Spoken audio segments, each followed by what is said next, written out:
Salut à tous et bienvenue. Aujourd'hui, on va décortiquer une décision de justice européenne qui est franchement capitale.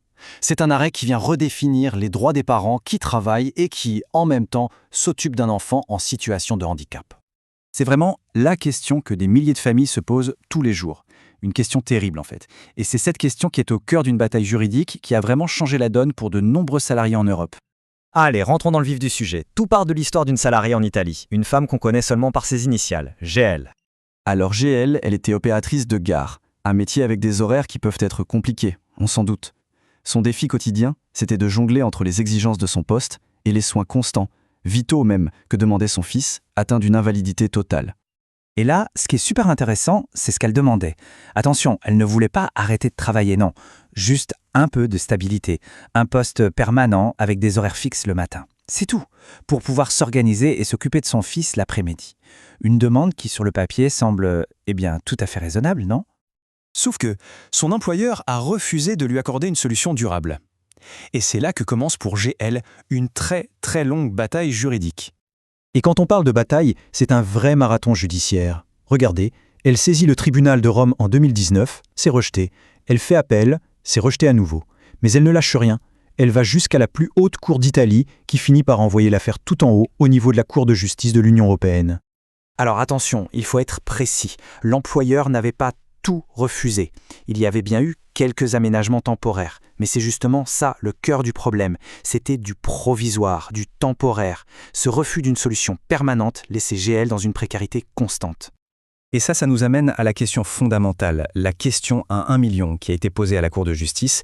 Est-ce que la protection contre la discrimination au travail ne concerne que la personne handicapée elle-même ou est-ce qu'elle protège aussi la personne qui l'aide au quotidien ? Et voilà, on arrive au moment clé, le point culminant de toute cette histoire, la décision de la Cour. Une décision qui, on peut le dire, est tout simplement historique pour l'Europe.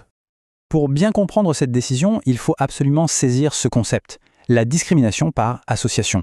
Qu'est-ce que ça veut dire ? C'est l'idée qu'on ne peut pas traiter quelqu'un de manière défavorable juste à cause de son lien avec une personne handicapée. En gros, la protection s'étend. Et la réponse de la Cour, c'est un grand oui. Un oui clair et net. Oui, la protection contre la discrimination s'applique aussi aux aidants. Et ça, c'est une avancée majeure. C'est une reconnaissance officielle que dans le monde du travail, on ne peut pas séparer l'aidant de la personne aidée. Mais ce n'est pas tout. La Cour ne s'est pas arrêtée là. Elle n'a pas juste dit c'est interdit de discriminer. Non, elle a créé une véritable obligation pour les employeurs, celle de prévoir ce qu'on appelle des aménagements raisonnables. D'accord, mais un aménagement raisonnable, c'est quoi concrètement ? En fait, la définition est volontairement très large pour pouvoir s'adapter à chaque cas. Ça peut être une réduction du temps de travail, par exemple. Une réaffectation à un autre poste est aussi envisageable. Ça peut être une adaptation des horaires, comme le demande GL. L'idée, c'est de trouver une solution pratique. Bien sûr, il y a une limite. La Cour a été très claire là-dessus. C'est un équilibre à trouver. Ce droit à un aménagement n'est pas absolu. Il ne faut pas que ça représente une charge disproportionnée pour l'employeur. En clair, on doit prendre en compte la taille de l'entreprise, ses ressources, ses contraintes. Tout est une question de proportion. Bon, tout ça c'est très intéressant, mais revenons chez nous. Concrètement, pour un salarié en France, qu'est-ce que cet arrêt change ? C'est la question importante. L'info cruciale, celle qu'il faut absolument retenir, c'est que cette décision est parfaitement transposable en France. Ça veut dire qu'elle devient un outil juridique très puissant. Tout salarié concerné peut s'en servir dans une discussion, une négociation avec son employeur, si celui-ci refuse un aménagement. Alors, si on se trouve dans cette situation, comment faire ? La première étape, bien sûr, c'est toujours le dialogue. Expliquer ses besoins calmement. Mais si ça bloque, si l'employeur dit non, maintenant on peut mettre cet arrêt sur la table pour appuyer sa demande. Et bien sûr, il faut aussi bien connaître tous les autres dispositifs qui existent. Parce que, et c'est important de le rappeler, cette décision vient s'ajouter à des droits qui existent déjà en France. On a par exemple le congé de proche aidant, le don de jours de repos par des collègues ou un accès qui doit être facilité au télétravail.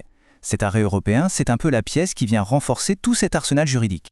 Alors, pour finir, on peut vraiment se poser la question, est-ce qu'on est en train d'assister à un véritable tournant pour les millions d'aidants familiaux en Europe ?